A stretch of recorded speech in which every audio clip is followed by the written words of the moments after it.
Parsons even was like, why aren't you here more often? I'm like, because it takes an hour if I'm lucky. Why aren't you here more often? You want to set us up with a desk? Yeah, right. You want to pay us? If you want to staff us, A, it's a huge conflict of interest for this podcast, but B, we're open to hearing offers. I'm cheap, man.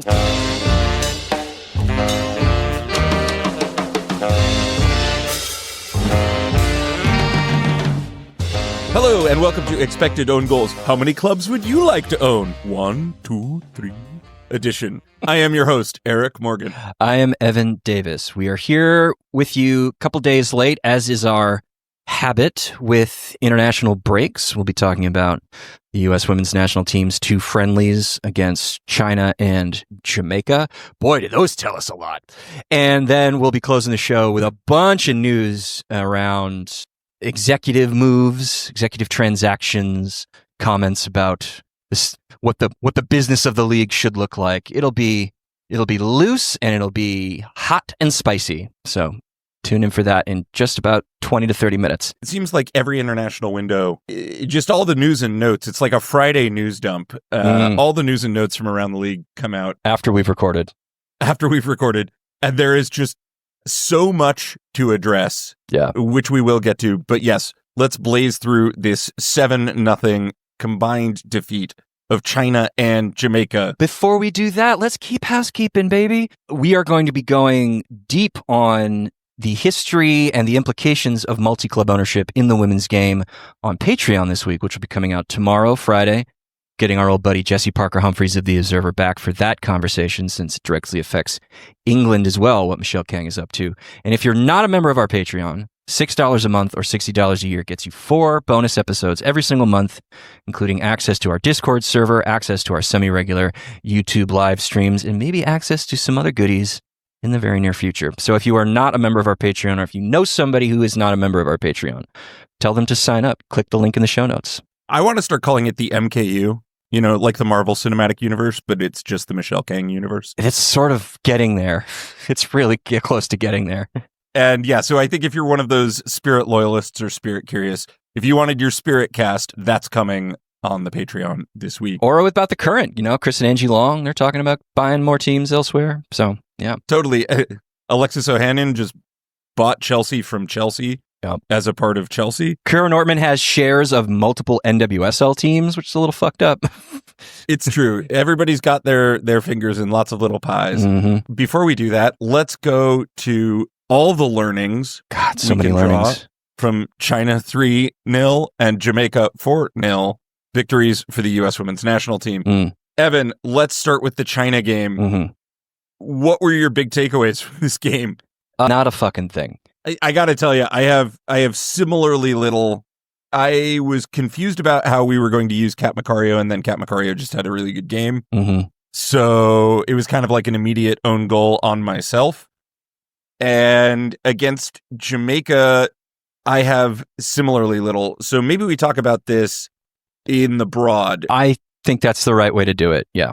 I just don't think you can learn anything about how the U.S. women plan to play tactically beyond the individual player utilizations moving forward. Longtime listeners to our show know our feelings on these kinds of friendlies and what they can tell us. But our buddy Jason Anderson at Pro Soccer Wire during the China game posted on Blue Sky that China, you know, I'll just quote him verbatim. Quote, "This isn't China's A team necessarily, and Milicic, their new coach, is clearly looking at something new with a mid-block against a stronger foe. But Hayes is going to like a ton about this first half from the U.S. women's national team. Most importantly, in my opinion, fluid play coming more easily to the U.S. than it has in the past." To which I, quote, responded, "The eternal metaphysical question in U.S. friendlies against a far weaker opponent 2 years away from their next major tournament are the positives because of things the U.S. is doing and thus could then do against tougher opponents later on, or what their opponent is unable to do. Sometimes it's the former, a lot of times it's the latter, plenty of times it's both, but it's always a challenge to detangle the lines of causality in games like this." Jason's right. It was very fluid in attack from the U.S. Yes. But you know absolutely. What? Up against Germany's defense, is Sam Coffey going to have that much time and space at the top of the box to take the shot that she did? I don't think she is. No, but she took a good shot with a clean shooting angle, and that's all you can do against opposition. That's literally all you can do against certain opposition. Let's talk about stuff we saw that we thought worked. Mm-hmm. Namely, Alyssa Thompson running down the wing. Yeah. I felt like both games, and I was a little surprised given the Jamaica setup, both games allowed for really clear vertical passing to Alyssa Thompson, who then was sort of a one-woman wrecking ball of dribbling and distribution.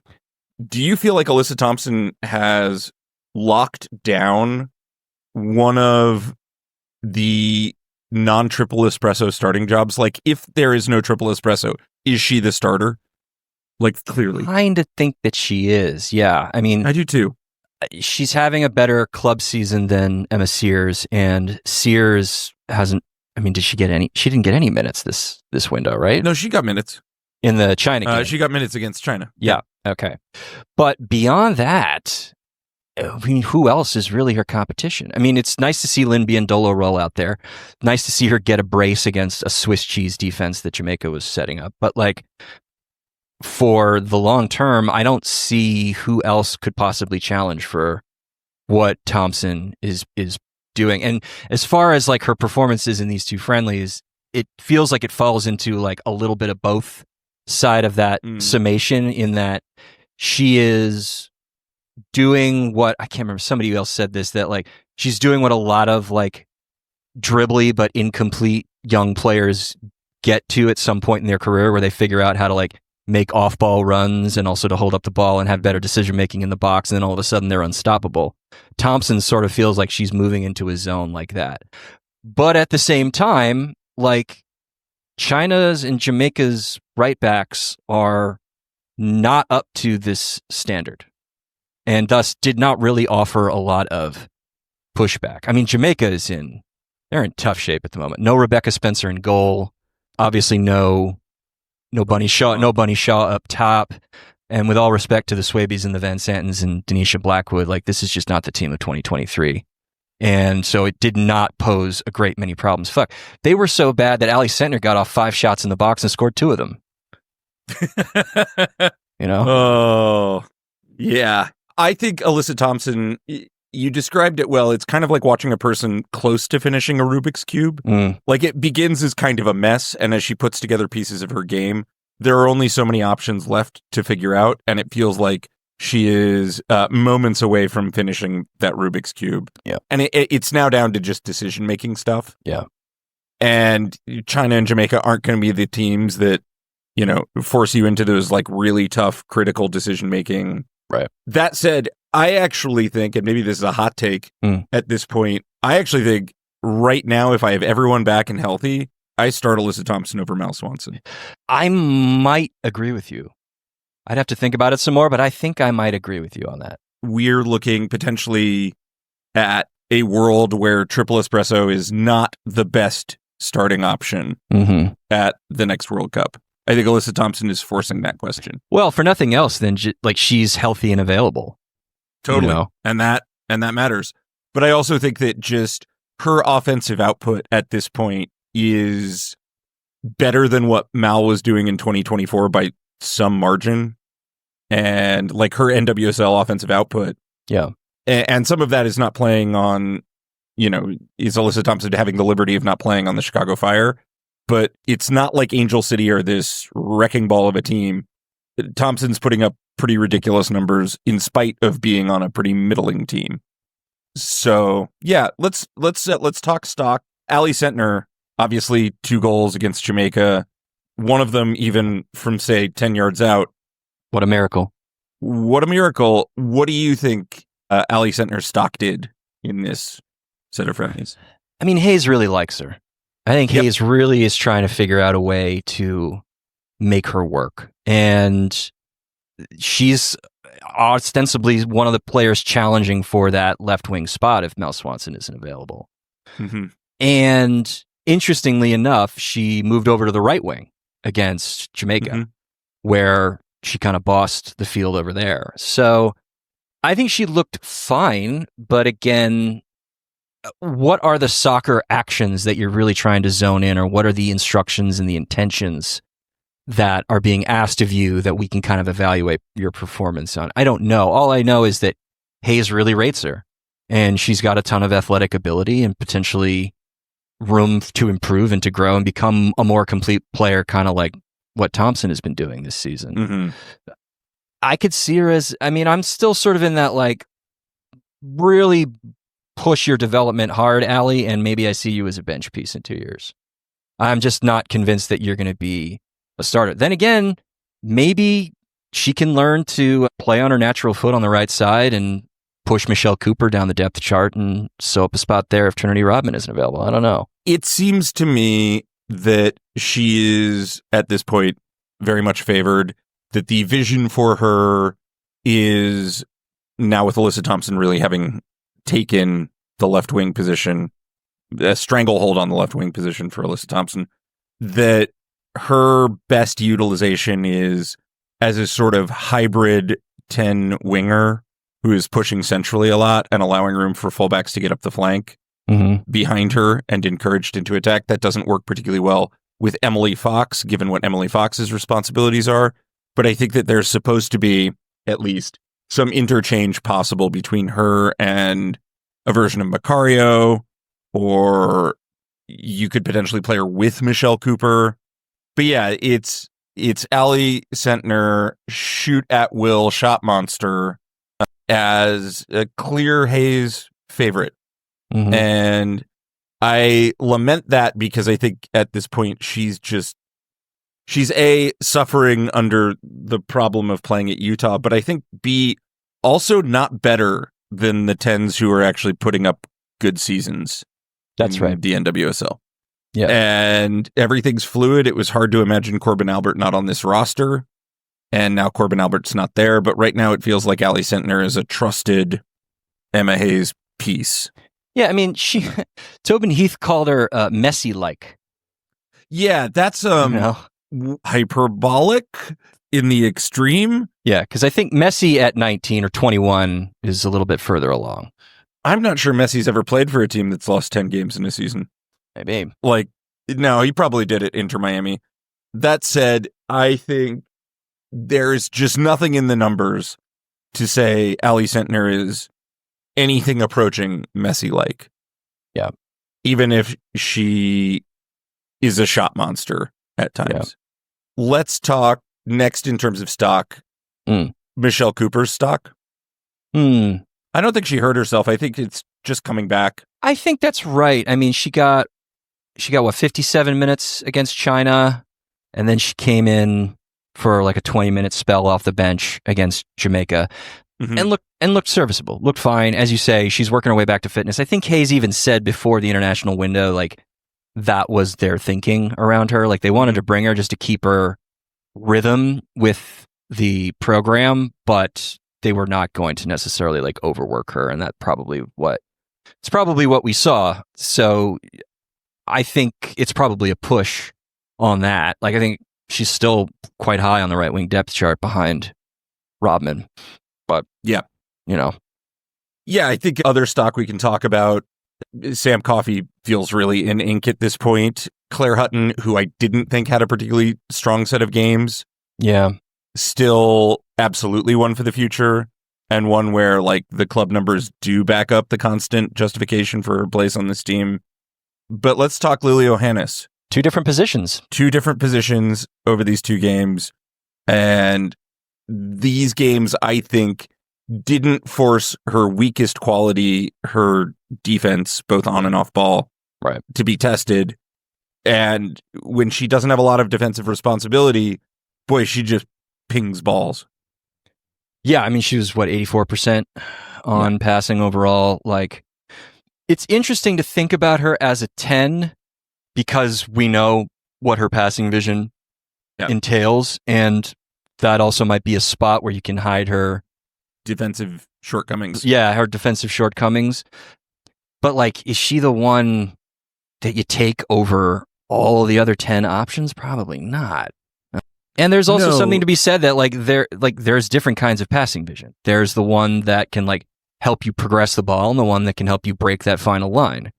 And I thought she looked good doing the latter against Jamaica, but it's also Jamaica. So like how much of an understanding were we really getting of her in that spot? What she's good at is playing long diagonals in the final third. Yeah, maybe the best on the team. Yeah, I think that's probably fair. Coffey's not far enough upfield most of the time for that to be true. But Johannes's passing range and her passing vision, I'm glad Emma got her, and I'm glad she's signed up. I think Johannes offers something that the U.S. pool doesn't really have in any other player when it comes to that stuff. Yeah. Let's talk Lola Labanta's debut and what you make about the possibility of her in the squad for the future. I really liked her 2 appearances.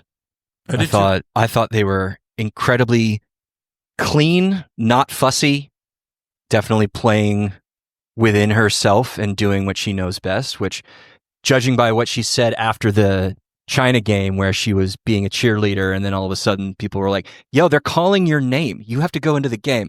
Like she might have been, handling some nerves. And I thought she played a very clean game you want from a central mid. And it's funny to think about, but like with Lindsay Heaps and Corbin Albert, we don't often see that. I was going to hesitate on talking about Lindsay Heaps here because I think she's clearly still the captain and trusted. But also, what is there to say? There's nothing different about how she performs with this group, These 2 games provided a path forward without Lindsay Heaps. I don't think Emma Hayes intends on taking that path.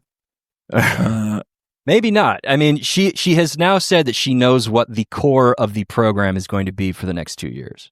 So the next camp, whatever team gets named, is probably going to be the collection of 25 or 26 from which she will eventually pick that 23. So she claims. Before we let that go any further, bullshit. Right. And also, there's just no reason to think that Heaps won't be part of that group. Yeah, she might like to have the core of what this team is moving forward, but players will force their way onto this team, and players will play their way off of this team. This team will be locked not in June of 2025, but frankly in May of 2027. Yeah, and she was also saying, I think in that line, like, she hasn't picked her 23 players. She's picked, the 27, 28. So she claims that she would select those 23 from. But it is, I mean, that leads to an interesting point, the ongoing saga of the goalkeeping position, where it's been like 3 camps in a row now where she says, now I know my group. But it was interesting to see Fallon Tullis-Joyce get both starts. And Hayes said that had mostly to do with her getting up on the book of how to play with Naomi Girma, which, fair enough. Mandy McGlynn had reps in that already, so you want to get PTJ some reps. But it's also kind of telling that she got both starts. And Hayes even said after the Jamaica game, like, in terms of experience, like, Fallon's ahead, which means that she's just the older one with more pro seasons under her belt. But still, like, that kind of tips Hayes' hand, I think. And I don't think she's going to stop giving actual caps to McGlynn or maybe Claudia Dickey or others in the future. But it seems like, I mean, it's so funny, too, because so many people were having conniptions about, like, why isn't Fallon Tullis-Joyce getting picked? Why isn't she getting caps? She's the obvious choice. And now we're at this place where, like, this may have been decided. I'm pretty ambivalent about that. I think I am too. From a pure shot-stopping point of view, this is one of the best players that the U.S. has, if not the best pure shot stopper. And that is, as far as I am concerned, and I know as far as you're concerned, God, when it comes to what a goalkeeper is supposed to do. Yeah. But, there was a back pass that Tara McKeown played to Fallon Tullis-Joyce against Jamaica that Tullis-Joyce just booted all the way upfield, and it might have been a soft back pass, but I actually think it was a perfectly fine back pass that Fallon Tullis-Joyce was a little too deep on, and her comfort with playing with her feet is still an indicator in which she is, like, lagging far behind others in the pool. What's funny about that is that SofaScore didn't tag that as a long ball pass. They tagged it as a clearance. Yeah, which is not how it should be tagged, because the U.S. was in clear possession. It's easy to imagine Mandy McGlynn in that moment just either finding a body or taking an extra dribble and getting out of the way of a defender. But there's a humor to SofaScore making that mistake, because it reads as like, this has no value as a pass here, Correct. And so I think my issue, and it's probably my only issue with Fallon Torres-Joyce as the clear frontrunner number one, is there is a measure of disconnect that exists between the way Emma Hayes would like to use a goalkeeper as like a passing outlet and what that goalkeeper actually can do. Right. I think we saw that laid bare a couple of times. These are not games to really test whether or not Fallon Torres-Joyce is like taking on the instructions of Emma Hayes and Stuart Searle and developing her passing ability, which is what they both want. Because when, she was 26 for 26 on passing against Jamaica. But like, were any of those passes coming under pressure? Were any of those passes required to like unlock lines further up the field? No, not really. No. So what can we really say about the progress she's made in the area where everybody knows she's deficient in? Yeah, and that's just going to be a story that we'll be tracking for a long time. All right, Let's get back to the back line. It seems like McKeown, Sonnet, Girma are all pretty locked in at this point. You think McKeown, Sonnet, and Girma? 3 center backs? Yeah.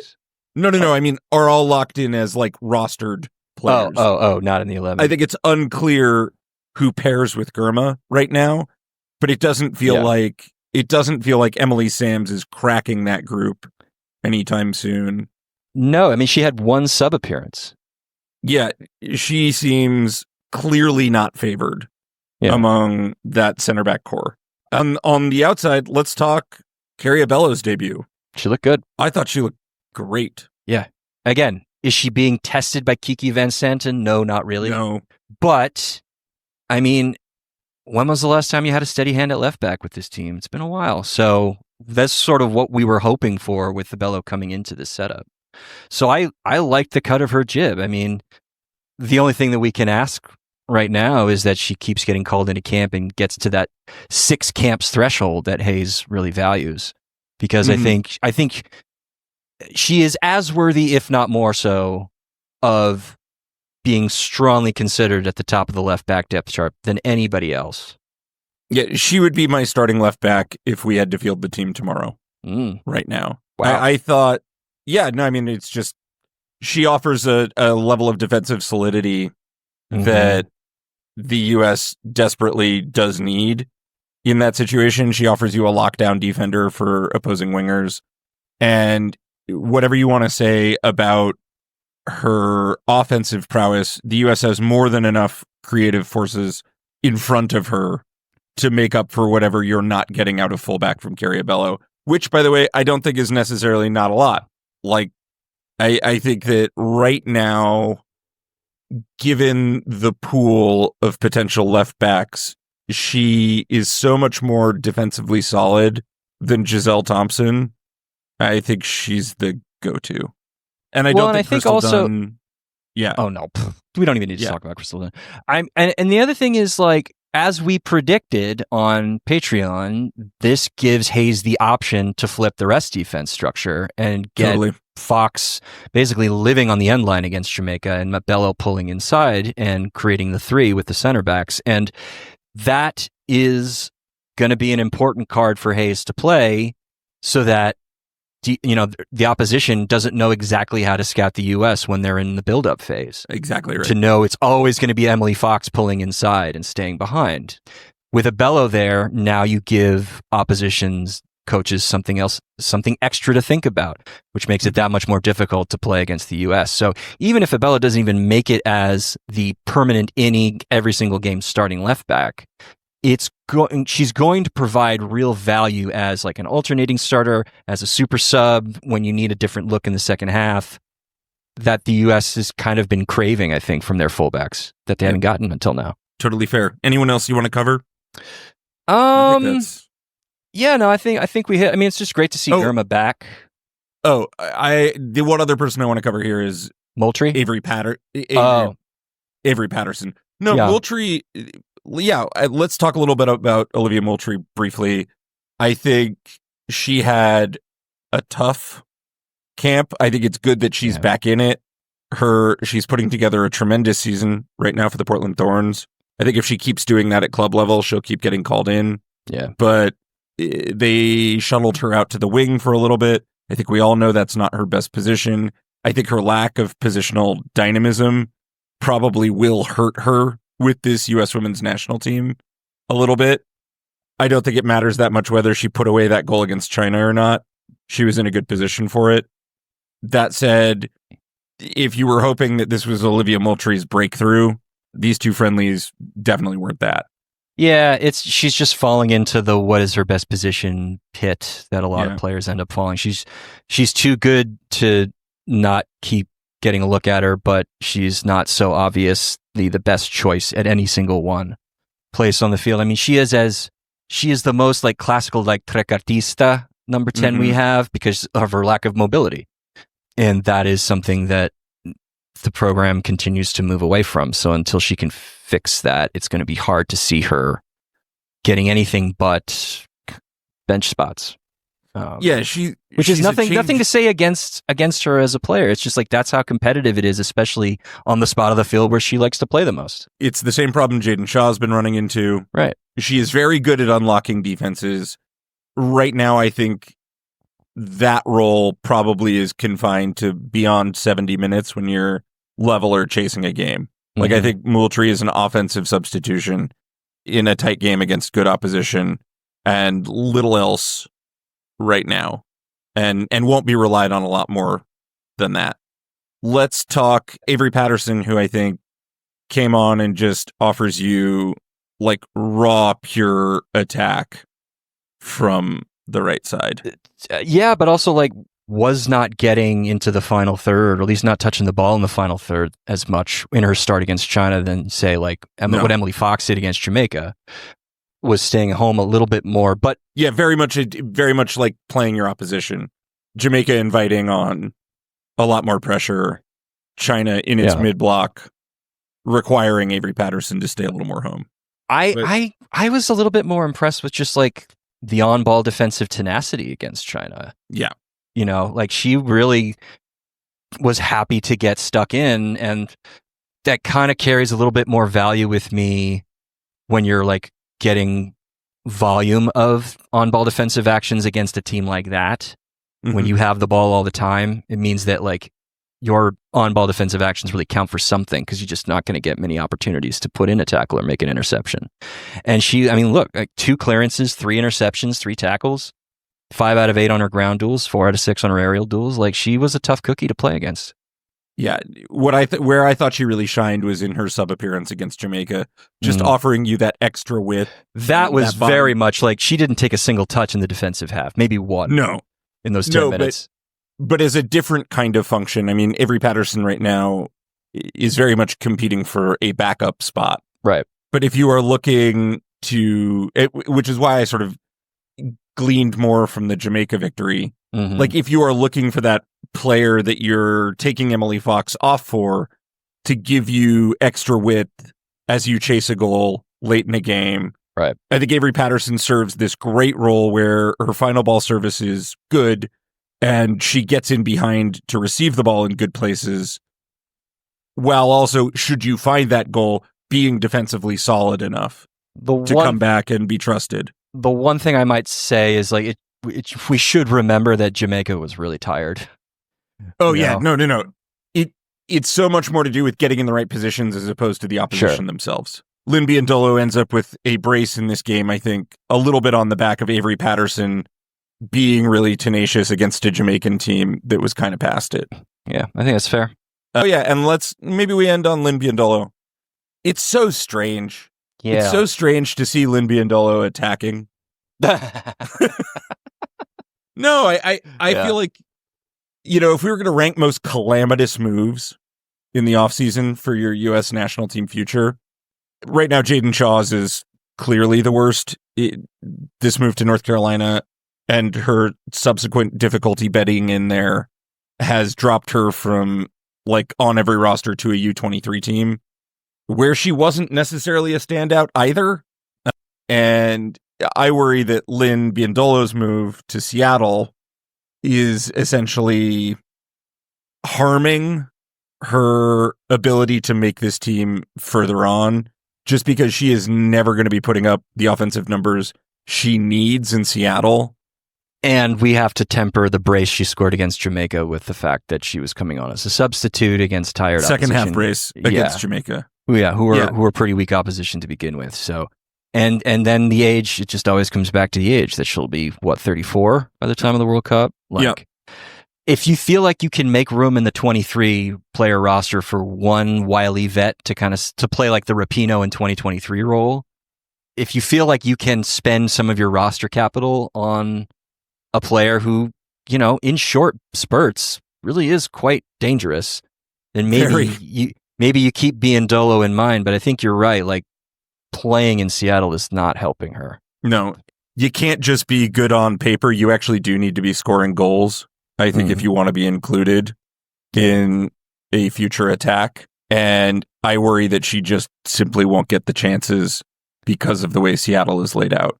You might be right. All right, let's move on and talk about off the field stuff. Yeah, where do you want to start? Let's start from least objectionable to most objectionable. So I'm going to say the least objectionable off-field thing that happened in the league, in the NWSL, and in sort of women's world football attached to the NWSL this week, is Alex Strauss to Angel City. How was that press conference? The press conference was good. Mark Parsons and Julie Ehrman joined him on the dais, and afterward we got just a half hour with Strauss and Parsons separately. It was a level of media availability you don't often see. And we also we had lunch, and it wasn't like media lunch. Like, Ehrman and Parsons and Strauss were just milling around talking to people. It was very interesting. I mean, very welcome. But no, it's interesting. I mean, Alex Strauss, says a lot of the same things that Mark Parsons told us about, like, tactical goals and tactical plans. He did say something rather very interesting where he said, because I asked him just about, like, how are you going to adjust to the physicality and the transitional nature of the league? And he's like, he had said earlier that, like, I need to adapt to the players, not the other way around. But then when I asked him that question, he was like, well, maybe the league needs to change. And that's not a verbatim quote, but he was basically saying, like, maybe it's time for the league in total to evolve tactically, and maybe we're here to help them do that. Which, good luck, buddy. made me chuckle. But I think he was very tempered. I mean, he's a very avuncular guy, very chatty. Talked probably in total for between each event, I don't know, for close to 45 minutes, and maybe 4 or 5 questions were asked of him. So he's like Parsons in that way. They're peas in a pod in that way. He can burn tape. He sure can. But I think he's also, staying on message with Parsons, like, yeah, we want to win now, but we're realistic that this is going to take a while, and we're going to lose, and things are probably not going to go well, but we're going to do our best to try and implement the rudimentary elements of our stylistic vision this season, and then hopefully really hit the ground running in 2026. So they're playing a very delicate game, as Parsons did with us, of trying to be positive and say, yes, we can win now, but also say, like, yeah, but we're not going to sacrifice the long game for the short game. He's an intriguing fellow. I'll be very interested to see how he gets on in this league, because he might be surprised with what he finds, because theory and practice don't often align. I was joking to you offline just about, like, the questions we really need to ask Alex Strauss are, like, how are you going to deal with losing often? You don't come from doing that very often. The sideways way I got to that was Julie Ehrman said that part of the criteria for a head coach at Angel City was that needed to know how to, like, I don't have the verbatim quote right now in front of me, but basically, like, how do you lose? Like, how do you handle losing? Like, what kind of a coach are you when you face adversity and you face tough challenges? And, Strauss had that at Bayern, losing Champions League quarterfinals 2 of the 3 seasons he was there, didn't even get out of the group stage in one of those seasons, and had a lot of talent available to him. And So they're aware of it. They're aware of like that fact that there is going to be losing in this league.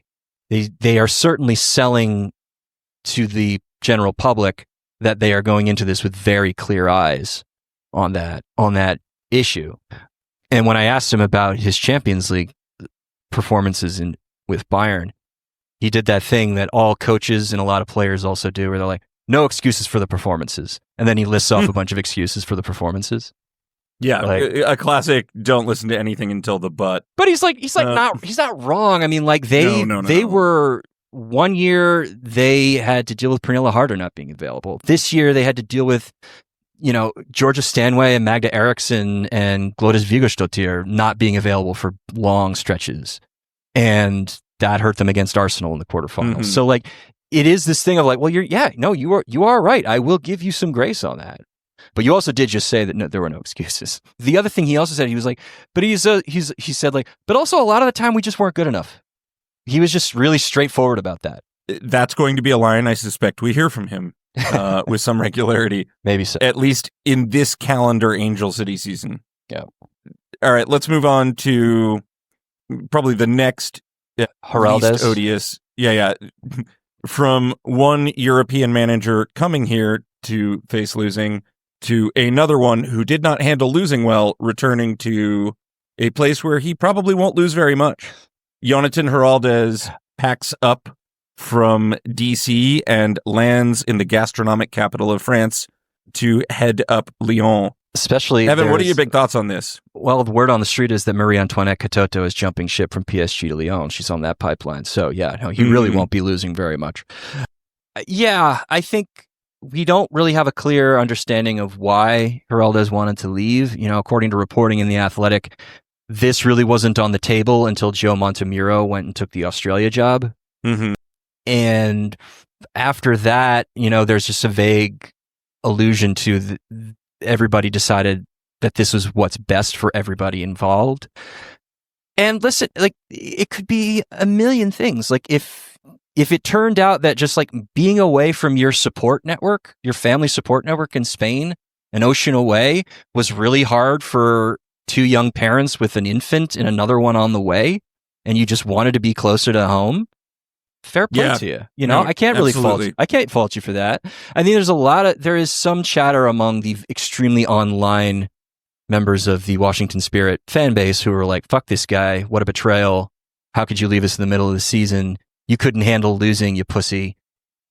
And I'm not really buying that. For one thing, he actually didn't lose very much. As much as he hated it, and as much as he acted like a brat when he didn't lose very much. Like, the Spirit were actually very good under him. Now that we can say the Jonathan Heraldes experiment and or tenure has passed in Washington, like so many coaches before him, he came here with a lot of hype. He lived up to it. I'm sorry, he did. Like, I don't think that's true, but I think why not? Why isn't it true? Was a good coach. No, because like he did not thoroughly transform the Washington Spirit last year. He didn't have time to sort of triumph here. He did not thoroughly transform the Washington Spirit from what they had been under Adrian Gonzalez, their former and now current manager. And he battled a lot of injuries, but he had a not great defense. He was not on the way to solving. Talking about this year. Yeah, this season. I think he basically played to the talent he had when he was the coach, which is to say he is like many other coaches. Yeah, I think the worst thing you can say about him is that it's an incomplete. Yeah, there's nothing that you can assess beyond that. But I also think, or rather, like, I'm not going to come harsher than that. He left Europe as a sort of mythological figure of a coach. But that was always stupid. That was always and that was take. Always dumb. Yeah. And he goes back to Europe as definitely not that. Yeah, but I also don't think like his reputation is all that tarnished either. No. I mean, like you said, like he had 10 games before the playoffs last year. He didn't have much time to, change things around. And also, to his credit, he didn't try to do that, Yep. and kind of respected the NWSL for what it was. And then this year, yeah, like you said, it's the injuries. And yes, the defense was shaky, but that was also injury driven too. And it was only 10 games. So like, what can we really take from that run of things? I just like, I chafe at the idea that somehow like he couldn't hack it vis-a-vis like what was going on the field. I don't really buy that. I don't think that's fair. I think he struggled the way lots of managers struggle at points when dealing with a lot of injuries. Like, I think there was nothing uniquely bad about him. Correct. Yeah. So if I were inclined to give him a grade, I'd give him a straight B, but I think incomplete is correct. Yeah. And again, I want to go back to the idea that like, if it was like a family thing, and it very well could have been, then everybody has to shut the fuck up about this. Yeah, totally. And we don't know either way. We don't know. And anybody trying to claim that they do know doesn't know. Do you think he regrets leaving Barca? I don't know. I have no idea. I mean, the one thing that we sort of have is that there's been like a little bit of murmuring that like he maybe overtrained the players, and maybe that had something to do with the injury issues, but that is like the vaguest of background chatter that we cannot draw any kind of real conclusions from. So does he regret leaving Barcelona? I have no clue. Yeah. I think this was like, he came over, it was exciting, he's leaving, whatever. We'll get more into the Washington spirit of it all on the Patreon episode. Yeah, and there's been like a slight suggestion that maybe there was like, tampering going on by having him just going to another Michelle Kang club. We'll talk about that with Jesse Parker Humphries on Patreon and whether that has any legs. Yeah, I also think this is just a function of multi-club ownership. Exactly. And like he's a Kang employee and he got transferred or moved in whatever way you want to call their corporate structure. Let's talk about the next sort of most surprising and or objectionable. All the quotes this week about DEI that we saw both from Michelle Kang and from Jessica Berman. Evan, you want to read? Yeah, you want to read? Two different Forbes articles, one profiling Michelle Kang and the other one evaluating kind of Forbes's method for determining the valuations of NWSL clubs, whereas before we'd only been getting that from Sportico. Now we have a second source or a second methodology, and Jessica Berman is quoted in that piece. And so here's the quotes. So Berman says, quote, "If you're a business person and you look at sport investment as an asset class, I do not actually see a world where it could justifiably be viewed through the lens of DEI and social cause. It is the same fundamental business as the men's leagues, who have achieved incredible growth by the same exact investments and revenue streams that we have already begun to tap and in many ways remain untapped. And I think that's why you're seeing the valuations continue to be validated." Kang said in her profile, quote, "This is not charity. This is not some corporate DEI project. I'm on a mission to prove that this is good business, not just a business, but a good business."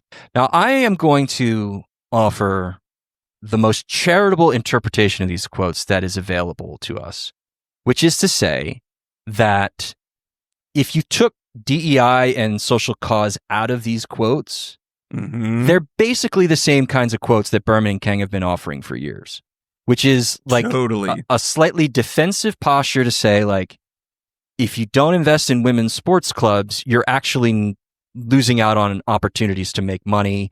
This isn't a charity. This isn't a tax write-off. Like, this is a legitimate investment in your portfolio that you can make if you are a rich person who is thinking about dabbling in this area.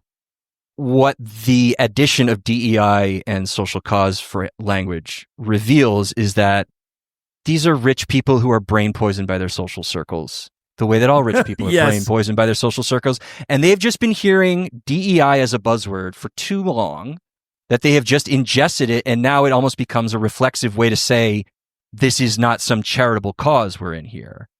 Like it feels thoughtless rather than malicious to see this language here, but that is also terrible, that you would thoughtlessly turn diversity, equity, and inclusion projects into what Trump and everybody else who have on the right have turned them into.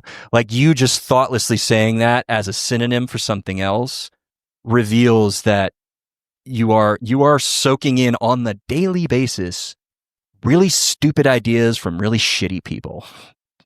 That's so well put. This is it felt like right-wing talking points about women's sports. Like, these comments feel like making special cause to mention these things as a part of these statements to virtue signal the other wealthy people around who themselves have ingested like some pretty toxic stuff. And this is not even getting to the issue of even saying this isn't charity, this is business element, which, you know, creates a direct confrontation with an age-old problem of who owns sports, who controls sports, who are sports for, and the corporatization and the commodification of the business of sports at the like most extreme late capitalist level over the last 3 or 4 decades is itself deeply problematic and does not augur well for the future of the NWSL or any other major sports league. So even if we didn't have the DEI social cause language in these quotes here, there would already be shit to like critique Kang and Berman over. Yeah. But then you fold in this other shit, and it's making it a little bit too easy to make fun of them, if I'm being honest, or call out their horse shit. To put a button on this, I suppose the age-old thing we need to remember is sports owners are often bad. and often and have always been bad. This isn't a recent and have always been bad. Are labor manipulating, labor suppressing individuals. Only in America do we let them lift trophies before players. Like, so gross. Sports owners are often really bad and do not have the interest of anyone outside of themselves and those in their ownership group at mind or at heart. And sports commissioners are lackeys, corporate approved lackeys for sports owners. So, and can only really be fired by sports owners. So Jessica Berman is a company woman. And you have to say for Michelle Kang. Every time we talk about Jessica Berman, you just have to say it because it just says everything you need to know about her. She wanted to be a commissioner since she was a kid. Oh, this is a lifelong dream. Think about the personality type that has that as a career goal. She worked for Gary Bettman, who oversaw one of the worst lockouts in sports history. Mm-hmm. This is a person who will reap the benefits of NWSL's growth. This is not a person who is innovating, trying to make the league better for players, really only for business individuals, the ones who employ her. Ryan Rosenblatt, great writer, tweeted or posted on social media a few days ago, quote, "I yearn for the day that the bar for women's soccer club owners is higher than, quote, spends money, because the money spenders have a lot of questions to answer that they never get asked." And that is the world that Michelle Kang has created for herself, such that like she gets herself on the Washington Spirit posters with all the players. Yeah. You know? Yeah, again, and now maybe we come to the non-DEI hire in Colorado. The opposite, Kurt Johnson, who has become the GM of the yet-to-be-named Denver expansion team. Yeah. Somebody who we've always thought was kind of a waste of space, because he worked in North Carolina soccer for men's soccer for years and years. When Steve Malick bought North Carolina, they bought the Carolina Railhawks and rebranded them as North Carolina FC. He just kept Johnson on as their president. And then when he bought the Western New York Flash and moved them down and rebranded them as the Courage, he was just like, "Hey, Kurt, you can be the GM for that team too." And then the great courage teams of the next 3 years were built off the backs of players that Johnson had no part in signing because they were all with the Flash beforehand.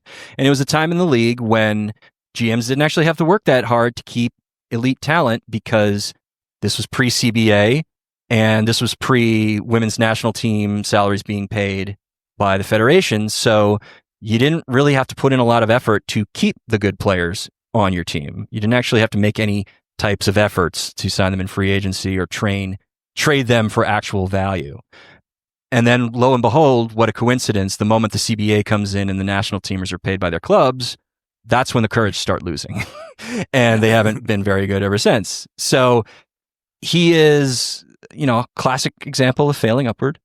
And then gets this job in Denver after leaving North Carolina last fall. And when asked about all of the issues around Paul Riley's firing in 2021 and him being banned from the game, Johnson gave this quote to The Athletic: "That's how I live every day. There is no tolerance for anyone who creates anything but an excellent environment for players, staff, fans, etc." Well, would you like me to read a few things about Kurt Johnson tolerating a great deal from Paul Riley? Yes, I would love for you to read things from the Yates report. The Yates report and the joint league union investigation, which a lot of people forget about. And it actually has different information in it a lot of the time. I got stuff from both. All right, this is from the Yates report. Quote, North Carolina FC, which is just the company that includes the Courage, was told that Riley's conduct at the Thorns demonstrated, quote, poor judgment. And I should say this is the time when they were vetting Paul Riley to see if they wanted to keep him on as head coach because he had been with the Flash before, but felt this did not counter the generally positive recommendations they received from both the Western New York Flash management and players. And according to North Carolina FC, the Thorns. So that quote tells us that they heard fucked up things about Paul Riley and were like, yeah, but like Andrea Salen and Aaron Lyons said he was a good dude. And so did Gavin Wilkinson. So fuck it. Looking at the joint league union report, this is... Can I just say, if your name shows up regularly in the Yates report, you don't really have any room to continue getting jobs in women's soccer.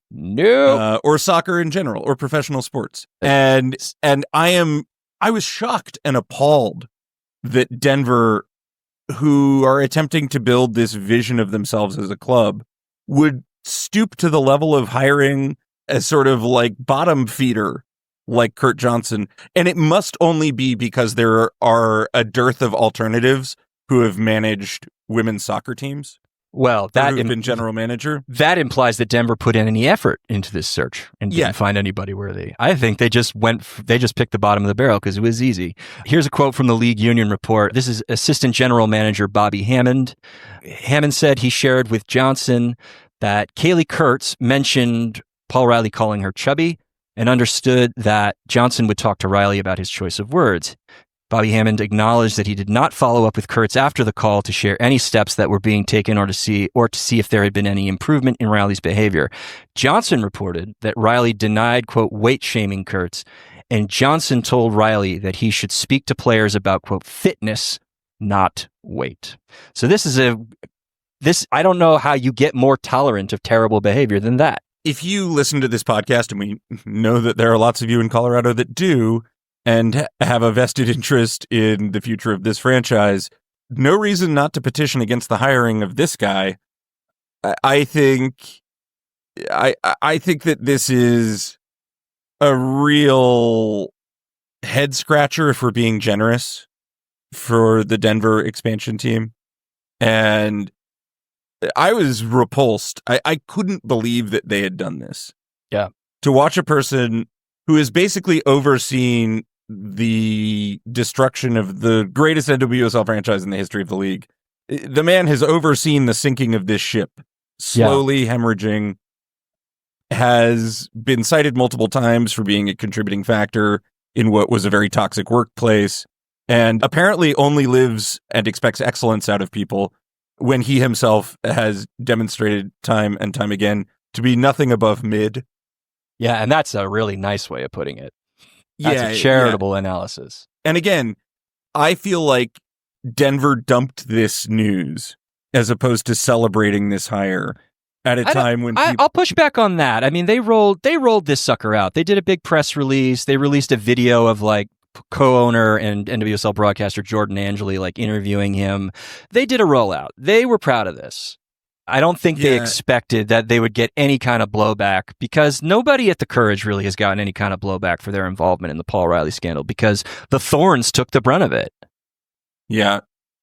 And it's just, it's so do better, Colorado. Do better, Denver. Yeah. I mean, I tweeted from our account. It's like, it's as if the last 3.5 years of incremental progress in the league just didn't happen. That somebody like this could get a job like this, and it seems like it wasn't actually that difficult for him to get it. I think beyond the odious stuff, he has not been able to retain good talent, and he has shown no aptitude for identifying good talent. Zero. These are the players who left in the 21-22 offseason or later. Lynn Biondolo, Jess McDonald, Carson Pickett, Dabinia, Emily Fox, Narumi Mira, Caroline. Who did he bring in since that time? Ashley Sanchez, Feli Rauch, Monica Matsukubo, Malia Berkeley, Brianna Pinto. With all respect to the 5 players that he brought in, you're in the negative. You're in the red in terms of the talent swap there.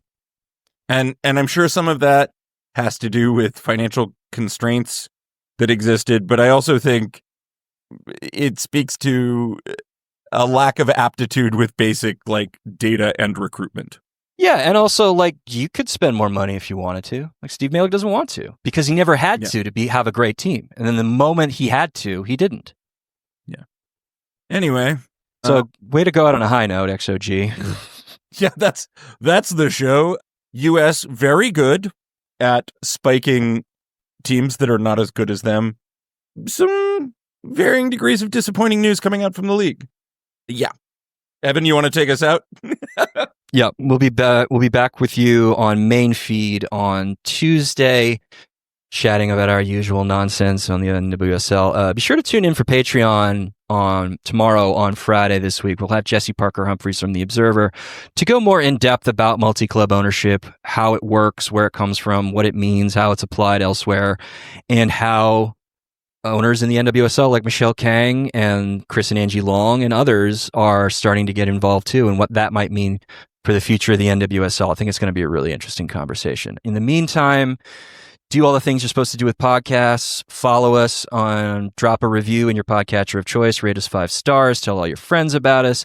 Follow us on social media at XOwnGoals. That's the letter X Own Goals. If you believe we've made an own goal, email us at expectedowngoals@gmail.com. That's the letter expectedowngoals@gmail.com. Bye.